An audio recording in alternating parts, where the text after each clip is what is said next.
So good afternoon, everyone. Thank you for joining the 12th Inspire Talks at Reflections. Today, we are completing 1 year of Inspire Talks here. To mark the event, we have with us the inspiring and trending Malayalam film director, Mr. Mahesh Narayanan. Over to Irene for the welcome speech. Hi, Reflectors. Welcome to the 12th Inspire Talks virtual event. I'm super excited to have you here, excited about all the amazing conversations that we are going to have today. Joining us today is a passionate and successful film director, screenwriter, editor, and cinematographer who has been delivering back-to-back hit films. Hailing from Trivandrum, he has been an integral part of mega hit movies like Malik, Take Off, See You Soon, Beautiful, Traffic, Ennaninda Moideen, and more. Now, he's all set to venture into Hindi cinemas with a thriller titled Fandom Hospital. Let's welcome Mr. Mahesh Narayanan. Mahesh, it's so good to have you here. Thank you for joining us. We're looking forward to hearing from you. Thank you so much. Thank you, Erin. Thank you so much. Thank you. Mahesh, the way Teacher. You remain humble and simple despite your career success truly inspires us, Mahesh. We are so delighted. I never think we are like, every day when I'm trying to write a film or trying to make a film, I still believe that it's my first film. Like, still it's a work in progress thing. So I'm always learning from all these interactions, like how the new perceptions are, how technology is actually guiding us to build, even let it be in terms of storytelling or in terms of narratives or in terms of building a character. And also I'm so happy that I'm interacting with a set of people who are very enthusiastic and very very I don't know whether my talks will be tiring, because normally when I speak I go on and go on, so it will take a lot of I try to explain a lot of minute things, and also that please pardon with me regarding all those like random thoughts and all, please. So kindly go ahead and just ask me some random questions. I can answer you whatever you feel necessary at this point. Sure, Mahesh. Yeah. I request those reflectors who have questions to put their name in the chat window, and I will call your name in that order. Ajesh, I see your name first in the list. Please ask your question. Ajesh Mohan. Sure, Mary. Hi, Mahesh sir. Hi, Ajesh. Hi. How are you? You kickstarted your career in Malayalam film industry by becoming the editor of the movie Rathimaya. You were going to be a successful screenwriter for the movie Malik. And amidst the pandemic in 2020 with See You Soon, you adorn a hats of a director, editor, writer, and a cinematographer with the utmost brilliance. So how has your experience being an editor and a writer helped you in your directional debut? In order to be a good director, do you think one should have a deep knowledge about everything that goes into filmmaking? So personally, from my experience, let me make a point here. I went to a film school that's Adaya Film Institute in Chennai, where I learned editing. So I actually wanted to study cinematography, but they gave a seat for editing. Apparently, it's a 3-year course where first year it's a general orientation where we have to learn all the trades in the industry, like let it be production or the production design, or apart from acting, all the other things like direction, writing, and everything. Direction writing is an integrated course there. So after coming from the institute, I was working a little bit here and there in Kerala and Tamil Nadu, where I was more into documentaries. So at that point, I was more into that art school cinema, where because more or the other, people coming from the film schools, directors always have this inclination that okay, these guys are always towards this classical form of cinema, and they are all very parallel cinema type and the art school type. So even I was quoted under that category, and I was asked to do such kind of films. But luckily, I got into a film called Rathimaya, which is more like a musical film. The director is no more now. He's a legend, classical director called Ledin Rajendran. I hope A lot of people here remember him. So I edited his last 3 films also, like, before he died, he did, his last film was also edited mine. But the problem, what happened is that I took like 1 year to finish the film, just because it was very indie film. It was very, like, the term independent films were not there at that point during 2003, 4 and all. Not in India, of course, but it was that parallel stream movement. And so whenever the money was there, he was shooting and he was filming, and then we could get some time to edit the film. Then we were again going back to some other. I was also going back to documentaries and then coming back to the feature. So that was my first experience with the feature film. So luckily we finished film, and then it didn't have a good box office run and all, but it got some state awards and a few national awards. So we were happy with that.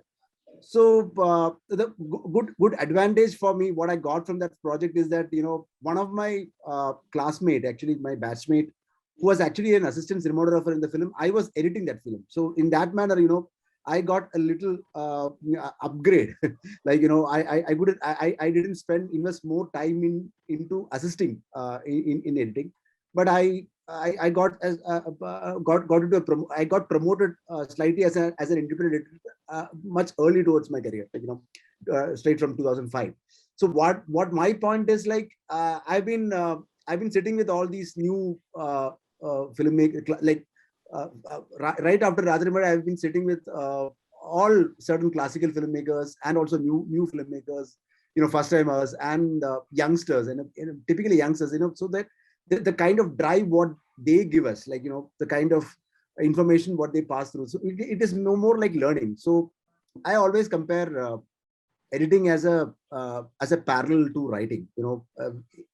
Basically what does editing mean is that basically it's how you tell a story. It's how you relate your things. How action and reactions are happening. See, what I'm talking and I'm seeing your reaction, so I can very well understand what you are feeling from more looking into your eyes. Like, since now this is a virtual meet, I know that, but I can see number of faces here.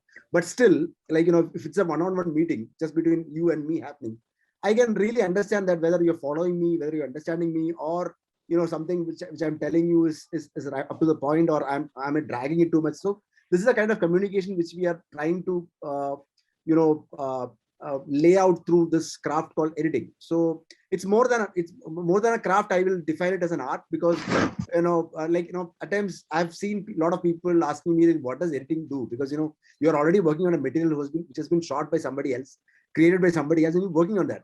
So I normally say, yeah, that's true, but since it's not done in a perfect shape and perfect order and all, I'll have to invest some more time into that and write my own story. So in that manner, I started my career, and then eventually I thought, I learned this craft of writing through editing. I can tell you that, because every time when rushes come in, I think rushes means the unedited footages of what you see, whatever is taken on daily basis. So that won't be shot in a typical order and all. But finally, when it is arriving on a table, then when we are assembling with these things, and then we will have to pick up the right moments, the right takes, and the way how it is communicating, whether it's communicating. And also another important thing which we will have to learn is basically that who we are actually pitching the story to, like, whether it's for a niche audience, or because certain films will be like into a festival category, like, say for example, if it's a parallel stream film which is all regularly shown to a festival audience. So there, I need not implement a lot of things to spoon feed my audience to give away too many things. I can actually create some more intelligence in that space, and then try to say a new narrative. But that's not in the case when I'm editing a film like say for example a film like Pokiri Raja, like say for example. I enjoy films like that also, like Malayalam, like mass masala films, and also there I have to think about the front benchers. Okay, who are the Mammootty lovers here? Oh, how am I going to target them? Like whether they are enjoying the film. So these are the kind of differentiations which I have to keep as an editor. And then when I moved into storytelling or moved into writing, and not into storytelling, I'm telling you, like moved into writing, then it's personal sensibility. It's our own sensibility. So when I'm writing for some other director, definitely it's a director's craft. Cinema is a director's craft. And so I'll have to implement a lot of that director's input. Okay. So there, then the sensibilities sometimes will collide. Sometimes it will explode. Sometimes it will amalgamate, and sometimes it will sometimes it is an easy go. Like where we chat, we jam around with and then we end up with a good product, but a good film. But sometimes it is not as happy as that. So these are the kind of problems and issues which we normally face on daily basis. So now coming to a point, like since I started as an editor, and since I got an opportunity to work with a lot of directors from various environment, like various age groups also. Like my first director was actually a master director who I could work with, like say for Lin Rajendran. Then came Shaji and Karun. He's again a legendary national award winning director. Then came like some new directors, like say for example advertising directors. Then new first time directors. So all these kind of informations given from them were like study materials from my perspective. Then when I moved into a film, like say for example Vishwarupam, when I'm sitting with Mr. Kamal Hassan, so to edit a film with him, like, then I understood that okay, now I'm coming back again to another film school where where something new I'm learning, and again he's constantly telling me through something which says that okay, you have learned all these things with 3 years of your film school education, but it took 25 years or 30 years for me to learn all these things. So you should respect that first. So I understood, yes, whatever you're telling is right, and whatever whether I'm telling whatever, if it's right or wrong, just believe in me. So that's a truth. Like if I'm an editor, if I have the conviction in that film, if I have that conviction in that screenplay, then I have to compliment my director and work it out. That's the only thing which I have to do. Coming into direction, a lot of people have asked me, like whether it's something like you got promoted as a director or what. No, it's not that. I struggled also. Like I've been trying to make a film from 2013, but it apparently happened in 2017, like 16. It happened in 16. So I also had the same struggles of a newcomer, and going into multiple narrations with actors, convincing producers, because my films are all not on those template based films where you have this regular formula where where the cause and effect rule, nothing is there. Like it's again slightly more on this experimental side, but which actually involves slightly more on a higher budget. So there are problems involved. So cinema is definitely a costly art form where where a lot of investments is required. So I have to please a lot of people. So I learned all these things from my directors, I think. Yeah. Mahesh, we have so many of us waiting to ask you questions. Yeah, please. Yeah, please. Preeti is next in the list. Preeti? Yeah. Hello, sir. Nice meeting you today. Hi, Preeti. My question to you is, what inspired you to get into this field? And usually when you make a film, which is women-oriented movies, like the Mupatar Vaidinile and all, no? So what do you expect people to take away from the movie when they leave the theater?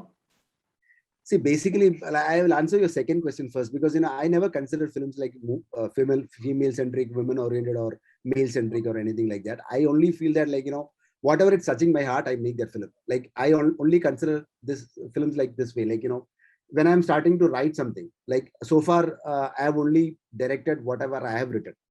I've edited films which are from different filmmakers. Like the film which you pointed out is called is a Malayalam it's a Tamil remake of a Malayalam film called How Old Are You, directed by the same director called Roshan Andrews. He directed the same Malayalam film, and I did the Malayalam and also the Tamil film. So I'm an editor in that for that film. So that in that manner, the ownership of the film doesn't belong to me, first of all. So it is a different director and a writer. So whenever so if you take that question directly to me, like I never, like, so say for example, my first film Take Off a lot of people were telling that it's a female driven film. I never considered it like that. It's a film which is loosely based out of incidents which actually triggered a lot of people. And you know, I always consider that, you know, when I'm thinking about a moment, or thinking about an idea, or thinking about I'm reading an article, then sometimes it touches you, right? You know, and sometimes you feel that, okay, this has to be told as a film, and this has to be told to a larger audience. And so I've faced a lot of criticism also in several ways, because, you know, religion and all other things are also there, part of the system.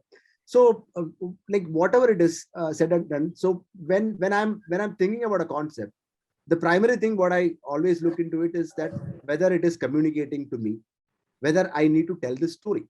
So how am I telling the story? It's a different thing. That will be like, since it's a fictional medium, I'll have to add a lot of layers into that. And since it's an expensive medium, then I have to fulfill a lot of people. So there is another set of balancing which has to be done. So you know, for me there is I don't have a classification like female centric or a male centric kind of a thing. Only thing is that whatever touches my heart, I try to tell that story. That's it. So, and to the first question is basically, what was it again? I forgot the first question.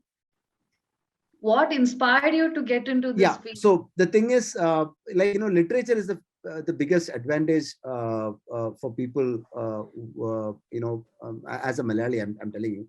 Like I've grown up reading a lot of literature in Malayalam, actually, like, you know, Bashir, MT, and I'm glad that I'm meeting MT sir as a person now, and MT sir like, you know, has seen my films.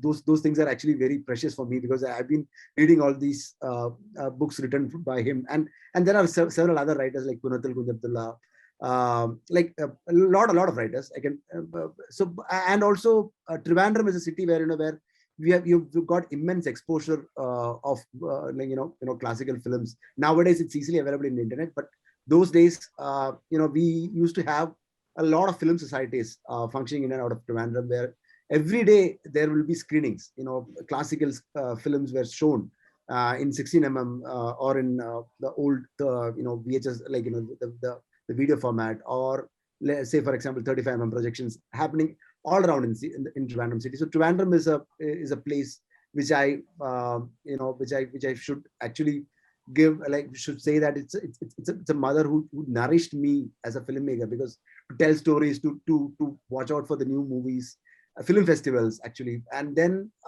a set of friends, like a set of people like who belongs to Trivandrum, and who belongs to, it's not about, like, you know, they originated from Trivandrum. It's like, you know, they all come with this huge dream of cinema, love towards film, and then we accumulate all together under one roof, and then watch film, and then we analyze that, appreciate that, and then we discuss it over a cup of coffee, or during night periods, and then over a drink. And also these kind of things, we go on, and then finally at one stage we realize that, okay, now it's a time you have to learn this craft. So to learn this craft, I either have to assist somebody, or either I have to go to a film school. So I prefer the second option, going to a film school and learning the craft. So that's how it happened. Mahesh, our Reflections movie maker would like to ask the next question. Yeah, please. Midul? Midun, you are on mute. Yeah, sure. Hi, Mashada. So very hi. happy to have you, because I'm a fan of your work. So I'm not a movie maker like Mary said. That's so kind of her. I'm into photography and a bit of cinematography, which I did. So this is a question from Malik. So personally, I believe an art form or a point of view shouldn't be a question, but this is out of curiosity. So in this movie, the relationship between Malik and Rosin has been portrayed very beautifully, and especially the scene after the wedding, with that veil scene, where that mutual respect and freedom is like portrayed very nice. But there's a thin line where Rosin is okay to go with Malik's terms, maybe because of trust or love. So how did you decide that point or that line, that how much So first of all, Midhun, I've never termed that character name as Malik. Malik doesn't mean Suleiman. The character's name is Ahmad Ali Suleiman. Yeah. Malik definitely means the whole community. Like, like who's the owner of the land. That's the intention from my point of view. So a lot of misinterpretations happen because of the thanks to internet, because a lot of journalists used to quote like, this guy's name is Malik, and so I keep on insisting them, telling them that no, it's not his name. Please don't consider it like that. Okay. Now coming to the next the question, like we are addressing a society which definitely believes in a lot of religious things now, and I've faced a lot of controversies and problems straight from my first film itself, from Takeoff itself. But now, when I'm addressing a community which is very close to my territory, I come from a place called Kovalam, which is near to Vizhinjam, and so I've seen a lot of people from both the communities, like Aryan community, which is actually the Christian community, and the Marikar community, which is the Muslim community, which are predominantly working around in and around the coastal area, who survive on the upon the sea. Like, they believe in the sea, and they don't have much to do other than that. So here what happens is that Suleiman is basically an immigrant who's come to this place from northern Kerala, and whatever he has been given as a person has been the mosque and the people who are surrounded by him, which is actually dominated by a Muslim sect. So there, he himself makes a quote like saying that if you look at the first scene, like, going back to Malik, if you look at the first scene, the daughter of Suleiman, he is actually addressing him as Uppa and his mother as Amma. Yeah. So in that manner, he has never made his wife to get converted anywhere. Yeah. So there is no love jihad happening here, first of all. So then, sorry, no. So I know that this is a public forum and I should not raise any public political questions or political answers here. But still, again, so now the thing is, the only thing which he requested her is because of his relationship to that mosque. His belief, like, his ideology towards that, his fulfillment towards that mosque. And if you look at that film in detail, only the generation of Suleiman or his past generations are religious. The new set of people, if you take for example Freddy, or take for example the doctor's character, take for example Suleiman's daughter, or any other character, Shibu, or all the other people, they are not religious. They are fed up of this religion. They knew that, okay, this is a kind of a card which has been constantly played towards us by a lot of people, saying that we are minority, and just, we have to make sure that we have to understand this and live. So to understand this kind of a thing, you'll have to go back to Kerala's classification, like how it has been grown. Like, this scene eventually happens in the time period of that scene is actually during the 90s, so 1889 90s. So in that stage was a very toughest period, if you look at past Indian history or other things, like, even 2000s was very, very scary for us.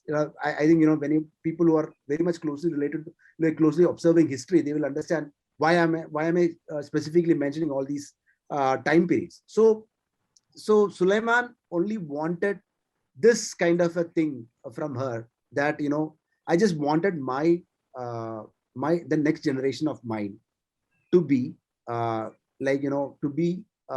preached as Muslims, or to be brought up as Muslims only if you agree to it. And there is no point where, I have never so there has been a criticism from my side, I have a lot of my friends, even journalist friends, because Malik is a long story, because when I look into Malik's timeline, I can still believe that, I can still feel that, when I started discussing the film with my fellow friends in the journalism field or in literature sector, a lot of people actually told me that it's a tricky thing. I better not to do this film. But I was adamant not to that because I wanted to tell this film. So if it's communicated rightly, I don't know whether it's communicated in the right sense to you, but here the only thing is that I've never glorified the religion. I've never glorified Sulaiman. I've never glorified his way of living.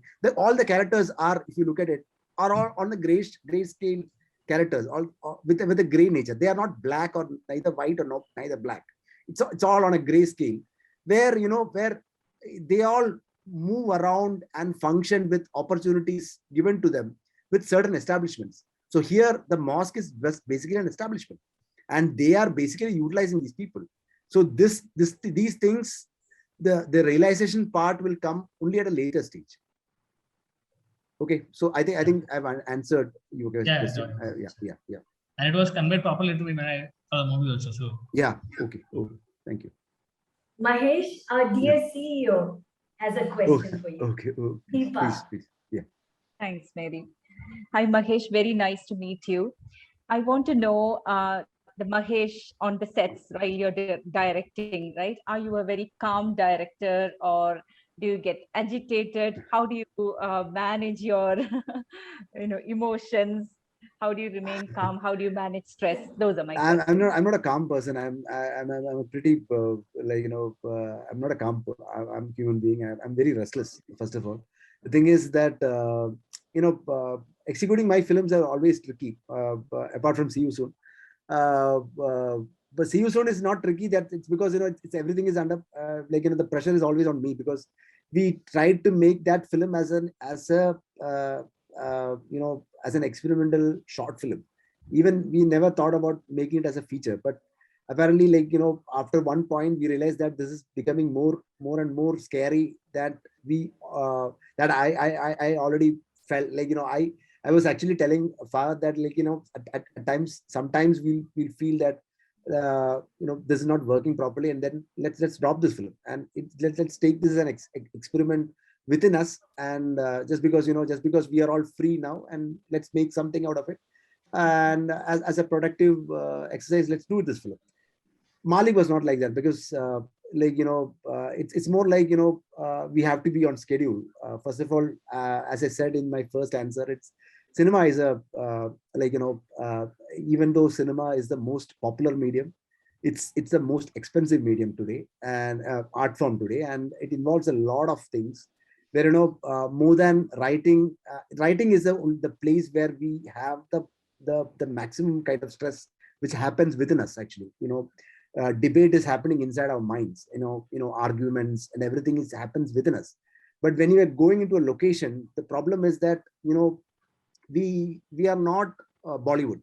First of all, Malayalam cinema is not Bollywood, and here plans are always fixed, and managing people, say for example, managing 1,000 number crew on location is a difficult process. So we have departments, department wise we have sorted these things. We have every department, we have people there, but pandemic actually taught us a lot.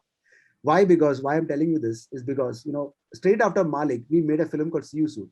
Malik had, on an average basis, we had 200 to 250 people on set on an average basis. If you look at the film, you will understand that. So from Malik, when we came to See You Soon, we only had 15-member crew. So then we started looking at because most of us were the same. My AD was the same. My actor was the same. Again, Fahad was there, and even his wife was there. She was doing the product design, and but we only had the core crew. So then we realized that we just need only the right people to do a good film. It is not about the kind of scale or kind of imagination what you write it on paper. You can trickily you can actually with a clear mind and a clever set of people, you can actually execute it well. So this is the kind of learning which the pandemic taught us. And now now the next film which we did recently called Malayan Kunya, we only had a 50-member crew. So this is what, like, I was never into cinematography after the film school days. So like later what happened is that I was forced to do cinematography just because we had to reduce the crew members. So I had to be on location. My associate was directing, I was writing the film. And so we didn't want one more person to handle the cinematography section, because we thought, okay, reducing the crew members will actually help the film to finish it in a much faster pace, because considering the problems of COVID and all, the protocols and all. So there, now we are learning a lot, learning a lot in the sense, like, I don't know how many of you guys in this forum will understand this, because a person who's got a height, like, say for example, if he has got, if he's more than 6 feet tall, say for example, if he's more than 6 feet and he's handling the boom, and if his boom means it's a mic, it's a long mic, handling the boom, he can also be a lightman. He can also help me, putting some paper on my lights and also it's like multitasking. So now we are all into that multitasking sector where one guy, the guy who's working as an assistant director is also working in the cinematography section, and the same guy is also working in the sound section. The same person will be working in the editing section later. So it is more like, we are sharing our jobs just to function properly, because the moment the pandemic hit us, we all realized that everything is going to stop, because all the other industry had a work from home atmosphere. It was not with films, because films were not like that. Entertainment industry was the biggest industry who got really affected with this pandemic. And see, I can still say you one thing, that in 2020 December, I was having a word with the censor officer in Trivandrum. She was telling me that we censored almost 60 films this year in December month alone. So that means that many, like, see content is ready. So many materials are ready, but we don't have any kind of an exhibition format or distribution format to release those films. So how is this possible? We don't know. So then, luckily, when this government gave us a go ahead with a 50-member limited crew with controlled environment with a bio bubble shoot, we quickly jumped into it, and we thought about, like, let's make something out of it and then get it out. And then we realized we have a model like that. So that's how CU soon happened. So stress is always there, like, whether it's a 15-member crew film or a 1,000-member crew film, stress is always there. Only thing is that the kind of clarity which you should have, like, when you, because it's not a one-man army or a one-man thing where where when you write something as a fiction, say for example a short story or a book or a non-fiction book, you yourself you are doing your research pretty much within your space, and something which you're relying upon is the internet, or something which is you are interviewing people who are directly in contact with you. It is basically you and the book, or you and the research material. Here it's not like that. Here basically we are actually translating a lot of things to all the other crew members. So the more the translation, more losses are going to happen. So, creative losses are going to happen. So the trickiest part is that, the lost in translation things should not happen. So there it is. There the advantage of a good director is always to actually create a good kind of a rapport or synergy between all the technicians or the crew members, where where he or she is in good understanding with all the other technicians and the actors on location on the same page. Because if we are all working on a different page, then the output is definitely going to affect the film, because we are not following a script, or we are not following the craft very well. So that's the thing. Sure. I think what you said, there are a lot of parallels to what we do. We are not on the I would say there is some creative side also, but bringing together people with different skills, yeah, that rapport, communication. I think a lot of parallels I could draw from what you said. Yeah. Thank you so much. Thank you. Mahesh, Reflections Assistant Director, Digital Practice, Hasil, has a question for you. Yeah, please. Hasil? Thank you, Mary. Hi, Mahesh. Hi, Hazin. Hi. Nice to have you here. Very happy to talk to you. I had two questions. One question I have is in this pandemic, with the rise of this pandemic, there is a lot of OTT platforms, and our common people have started watching a lot of movies which is there in the outside world. They've been open to a lot of world-class movies. Do you see that impact in the movies that you create now? Are you facing an audience which is much more better, which has a better viewpoint than before pandemic? Do you see that change? Yeah, Asil, the thing is now what we are getting some kind of a feedback from all these digital platform providers is that, like, Malayalam industry is having a good run now. The reason behind that is because of the content which we are pushing, because we arrived at a solution. We arrived at a point where we realized one thing, that however local you go, however local you set your story, that much international you become, that much reach you're going to get. Because one way or the other, we have been experiencing this for a long time. Like I'm telling you, like the old Padmarajan films, like say for example, like Arapattagatte Gramathil Murupadam, like there's a film like that, or say for example George Charles films, Iragal, or Panchavadi Palam, or all the other classic films which were told during the 80s, which had this rooted milieu setting and all. Those films are getting good kind of response these days, nowadays, and some people are on a mission to watch them, like randomly searching for these directors, and they are actually texting, and somebody else, like some people, some friends of mine sitting in Calcutta, they are just sending me SMS that, brother, this film doesn't have subtitles. I said, no, this will. I still have not, like I don't know whether this film would have got, like somebody would have subtitled this film also. I don't know. I don't remember. Either you will have to check with the film division team or the the DFFI, the Film Federation of India, whether they have a subtitle print. But unfortunately, we don't have that. So now the things are different now. Now what we really have is that, take for example a film like Great Indian Kitchen. It's set in a very middle class, lower middle class environment, and with a very minimal budget of, say, less than 20 crores, 20 lakhs. It was made with a budget of less than 20 lakhs or 30 lakhs, say for example. I don't know the exact figure, but it's a very low budget film. It has been received so well that that the director, like even if the film would have released in theatrical, like say for example, it would have released theatrically in any metros in Kerala, it would not have received so much with so much good responses and all. Like I'm not sure about the critical or the commercial response of the film if it would have been gone into the theatrical side.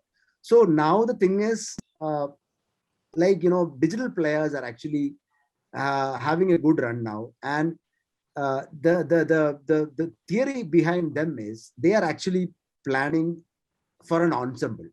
It's more like one actor from here, one actor from there, north, south, east, west. They're actually clubbing it all together. That's why if you look at commercial films in Telugu or Tamil, they are actually trying to incorporate, like one actor from Bombay, one actor from Malayalam, one actor from Telugu, and so it makes a lot of sense because then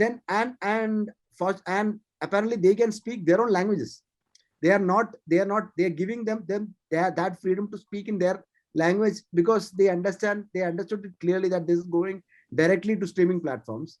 So there the language is not a barrier. Take for example a series like Family Man, where we have a lot of lines in Tamil and it's been subtitled. It's a Hindi show where we are discussing a topic like LTT, which is actually which normally a Tamil director won't try to attempt because of the political problems alone. But now we are getting that kind of freedom. Like now at this moment we are getting that freedom. I don't know how far we are going to get that freedom. I don't know. I'm not quite sure about that, because problems are coming from everywhere. Like even the censorship issues are always coming into the digital sector also. So now, right now, it is a good time. Right now, it's a fantastic time, golden time period, I would say, and we are really looking forward to basically make this as more international, like, take it to the next level. And the another problem what we are facing right now is that the algorithms, how they set, see, take for example a platform provider like Netflix or Amazon Prime. They have their own set of algorithms. It is because there will be creative producers there. There are guys who are sitting in the content acquisition levels and all. But only thing is that they are only following certain protocols given to them by some artificial intelligence sheets. So they come up with an idea. Okay, we need crime. Crime is now focus. Like, let's focus on crime films. Let's focus on pulp films now. Let's focus on like voyeurism now. So things like that. So these are kind of templates which they regularly play with. So they throw it up across the country. And Malayalam is the only language where they're trying to figure out, like, they don't know what this language is to come up with the next set of content. So it's an unpredictable language. So in that manner, we are not producing only feel good films now. We are producing dark, very morbid films. Also, we are producing very thematically and conceptually superior films. Also, we have feel good family entertainers. Also, we have thrillers. So it's an unpredictable territory. So that's why. And there is an example I can share you here. The See You Soon was the first film which was actually approached as an original with Amazon, which we tried to approach it. We pitched it to Netflix and also Amazon, but they were not keen. Netflix was not keen at that point. And the figures what they were giving, like, the in terms of economics, I'm telling you, like the figures where they're quoting, it was like, we even felt in a room saying that, okay, this industry doesn't have any kind of recognition or what. That's the kind of figures we're getting. And we were actually seeing that, okay, a film which is which is made on such kind of a pattern or a template or with such kind of a COP comparison with a Bollywood film, it is getting like 10 times more number of in terms of figures. So we were having a confusion within us, saying that, okay, whether it's a problem with our industry or a problem with the language. Now that we have proved.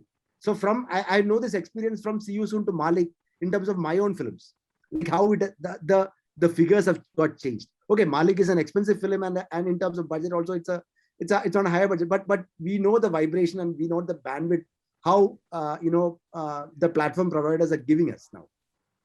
So I don't know how long it's going to last, but right now it's a good period. Yeah.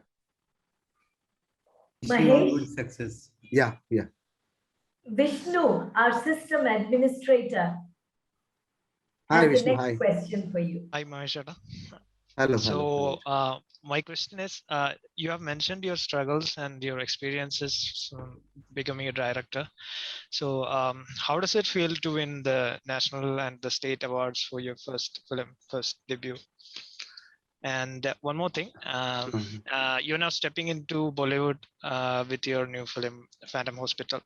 So can you please tell us about that too? And why did you choose to do it in Hindi? First of all, I have never received a national award because I was among that person who never received the award that time. Yeah, of course, your film received it, right? Yeah, my film received, but we never received it because of that controversy and all. Okay. Yeah. I'm not getting into that. So again, now the thing is, every film is a responsibility for us, because either way, like one guy will be labeled as right now I've been labeled as a political filmmaker, saying that, okay, this guy, please make sure whatever this guy is going to make next will become a controversy or like something on that basis. So like that. So I don't want to get into that kind of a zone. Only thing is that I want to be as a fictional filmmaker, I want to be honest from my point of filmmaking. Like, whatever I tell, it will be human stories, and it will have certain kind of representation on people and the kind of understandings so in the society. so regarding Fandom Hospital, it's see, I've been approached to remake my films even before, but I didn't want to remake any of my films just because uh, just because I want to make a film in Hindi. I don't want to go and make a film in Hindi. Since this fandom regarding Fandom Hospital, it's a research paper done by a journalist friend of mine called Josie Joseph. I don't know whether how many of you are familiar with Josie. Josie is he's an international journalist. He's working out of Delhi. He has written two books. One is called The Feast of Vultures, which is a very famous book, and he has been with a lot of media, and now he has got a separate independent company called Confluence Media, where he started producing and bringing out stories. He's the first person who has brought out a lot of scams in India, like say for example Bofors or other things, like a lot of the 2G and everything. So me and like Josie had an idea of exploring the health sector. So this has been the idea behind that. The idea behind Fandom Hospitals is basically his research material, and so he shared it with us. So the producer of the film is Preeti Sahani. Preeti Sahani is the producer of. She's also a person who's more into that kind of films, where she produced Talwar. She's produced Razi and all. So all on those kind of territory. I mean, those films are on those lines. So she was more interested into this kind of materials, and we eventually had a discussion meeting, and then when we thought about this idea, where how the medical industry is functioning right now in India, there are a lot of scams which are going in and out of it, and still it's going on. So it's not about a whole medical scam and all, but we are typically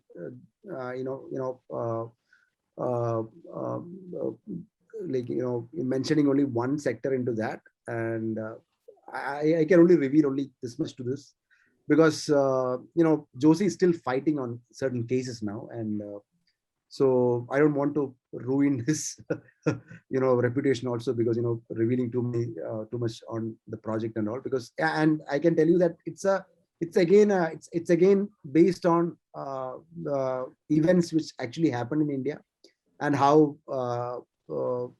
certain corporate sectors are getting advantage out of things out of it, and how politicians manipulate with all these things, and how money, as the things of money laundering and everything is there. Like it's certainly on my schema, my template of things. So that's why I'm very we are very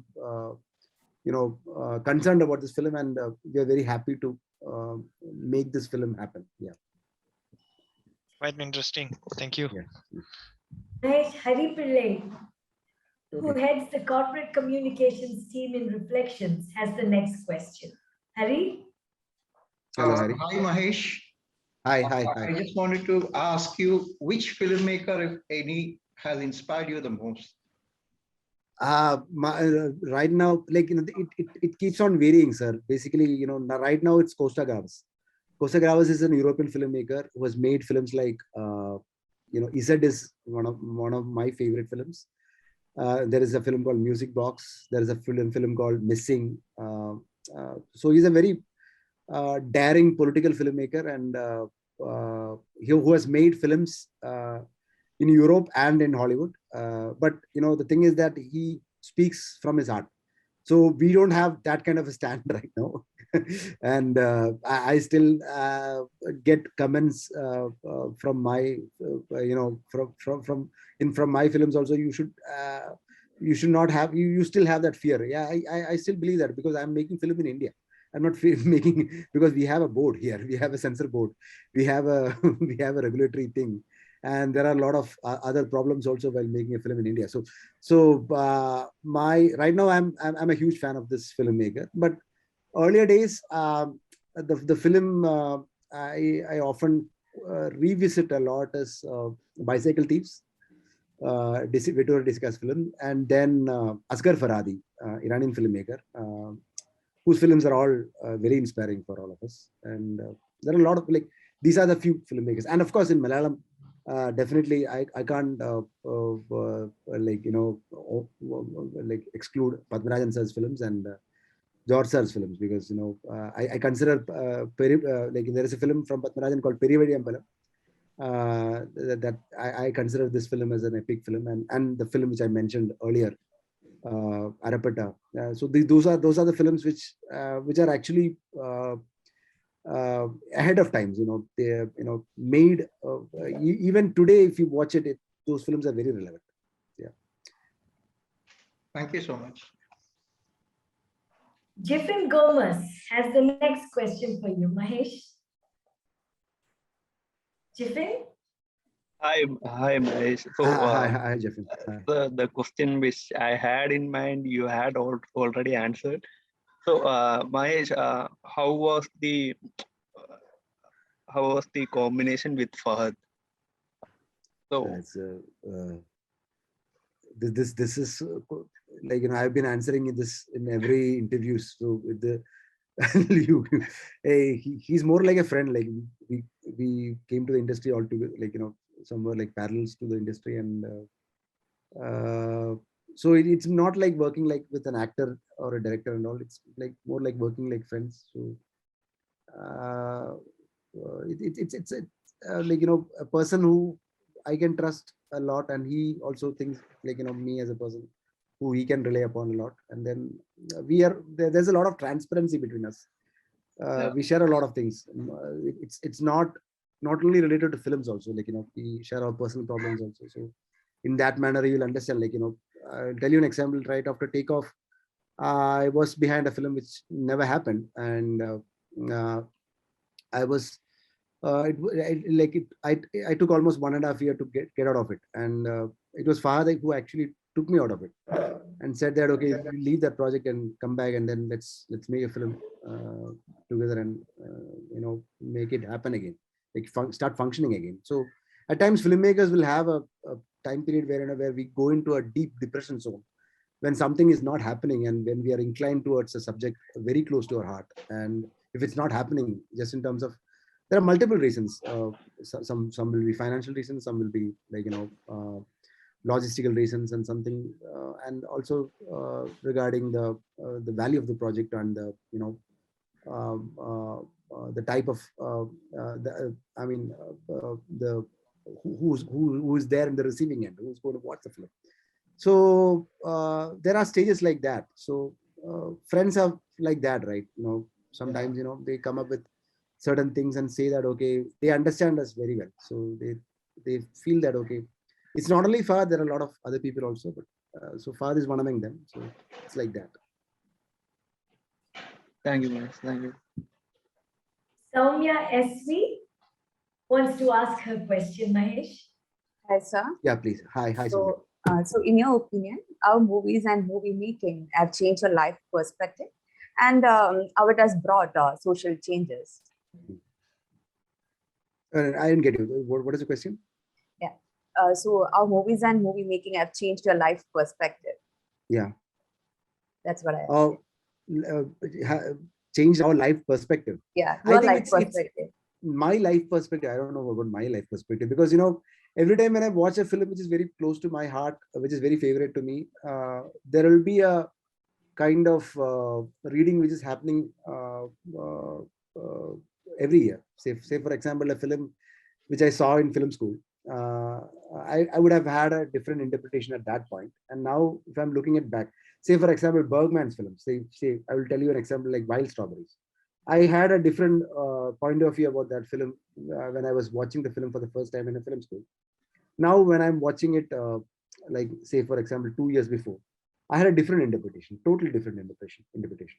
And it is again for Fellini's films, like say for example, 8.5. I didn't understand much of the film when I was watching during the film society days, during my pre-degree days and all. I didn't understand any of these films, even Godard's films. Even Godard's films, I'm not understanding much, but still I'm trying to figure out.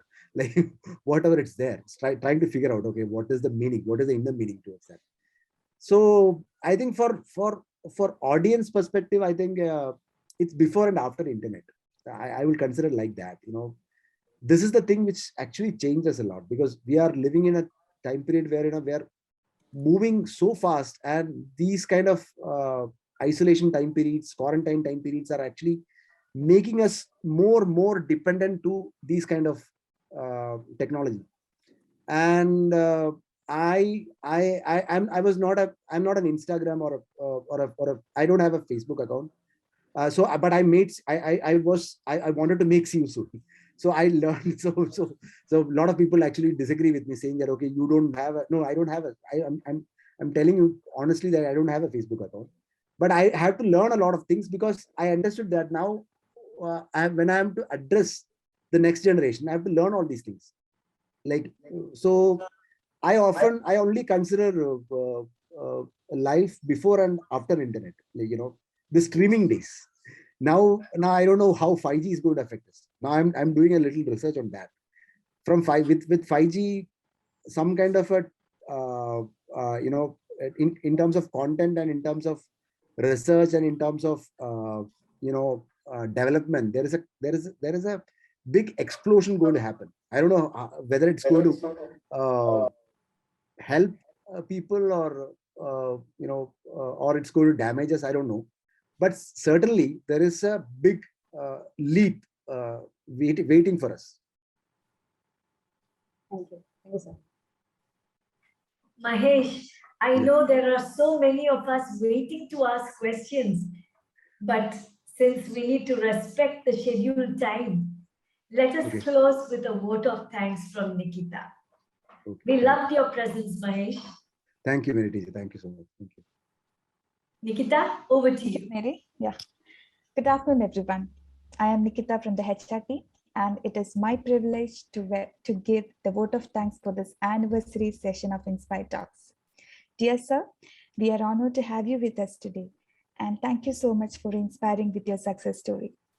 Also, I'd like to thank each and every reflectors for joining for this session, as well as for all the previous session of Inspire Talks and making this a successful. Thank you again for an interactive session. Thank you so much, sir. Thank you so much. Thank you. Thank you. Thank you very much. Thank you, Mary. Thank you. Thank you. Thank you so much. Thank you. Thank you so much. much. Thank you. Bye, Mahesh. Thank you. Bye.